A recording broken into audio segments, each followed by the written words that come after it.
this heat is nothing to play around with, especially with pets, people. Yeah, you really got to remember your pets because that asphalt, that concrete can get up to 140, 150, 160 degrees. I mean, you can't walk on that. They can't either. And obviously they can't tell you about it, right? So just keep them in mind. Put the little booties on them. I mean, I know it sounds kind of silly, but it's true. I mean, that will help to protect their paws from getting burnt, or at least just avoid walking them during the peak heat of the day. Live look here from Galveston, 73rd Street Beach. We're looking out towards the east. It is going to be gorgeous out there today. It's already beautiful. It's going to be hot though, 89, but it feels like 100 at this hour already. Not expecting any rain today. Satellite and radar is dry. We widen the shot. You can see, more of the same. It's pretty much going to stay this way here as we go through the next, at least week to 2 weeks. And that's not good news because we're dealing with drought. Over 18 million Texans under drought. Here at home, the worst of it is south of I-10. To the north, though, we are starting to see those drought conditions creep in.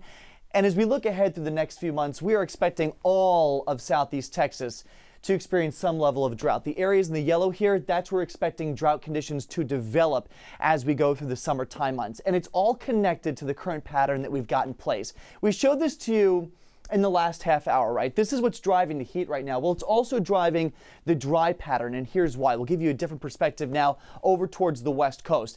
The atmosphere is all connected. It's all a balance, right? It's a big balancing act. So we've got big dome of high pressure here over the U.S. Well, on the ends of it, bookends, we've got areas of low pressure. Low pressure usually associated with rainfall and cooler temperatures. That's going to park itself over the west coast. Well, what does that mean looking ahead through the end of June and into the beginning of July? It not only dictates temperature, but it also dictates rainfall. So we're going to continue to see below normal rainfall here across the eastern half of the U.S. because of that high pressure. But on the west coast, we see above normal rainfall because the flow regime between the high and the low kind of work together to draw in a monsoonal flow from the Pacific Ocean. Now, this is ahead of schedule. Typically, we see this in August and September, but because this pattern is kind of locked in, at least to the start of July, we're going to get a head start on this, which is good news for drought-stricken areas out towards the southwest, but we are not going to reap the benefits of that here at home.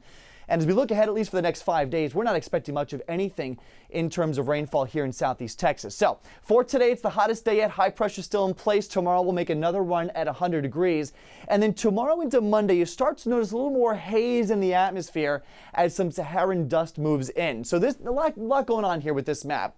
The thing that you need to really pay attention to, though, is the area of high pressure. That Bermuda High is a conveyor belt, and that's going to help to promote that Saharan dust to move across the Atlantic, through the Caribbean, and into the Gulf. And that's going to bring us the hazy skies for pretty much all of next week. Good news, though, keeps the tropics quiet, so we're not expecting development here as we go through the next 5 days. So a lot going on. Even though it's quiet, hot, and dry, there's a lot of players in that forecast. And as we keep an eye on those players, we don't see much change on the way. So it's 100 for today, 100 for tomorrow, upper 90s then for Monday. As that ridge slides off to the east, we drop back to the mid-90s, so it's not as bad, but we're back to it as we get into Thursday and Friday once that ridge recenters itself over Texas. Marcelino, I wish I had better news. If you like the heat, you're going to love this forecast, but we really do need the rain. We'll be keeping an eye on that over the next few months. After doing triple digits, the 90s don't sound so bad, huh? Thanks, a nice Pat. break. Remember to stay with KTU 11 all weekend long, both on air and online, of course. And for a list of cooling centers, just text the word HEAT to 713-526-1111. We'll text you back with a link along with tips on how to save money on your electric bill.